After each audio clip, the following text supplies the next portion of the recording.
Всем привет! В сентябре 2019 года в Малыкайской средней общеобразовательной школе имени Михаила Васильевича Мегежекского открылись центры цифрового и гуманитарного образования «Точка роста». И на этом видео мы вам расскажем, какие возможности нам открывают эти центры.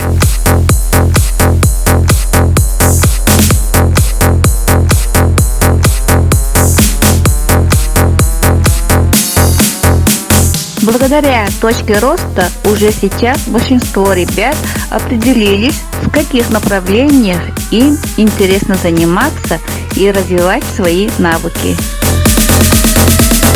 Благодаря точке роста наши ученики могут оказать первую медицинскую помощь в различных ситуациях и развиваться дальше.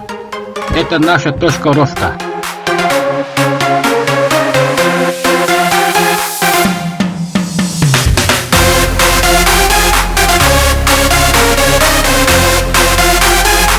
Открытие точки роста дает нам бескрайние возможности и позволяет определить будущую профессию.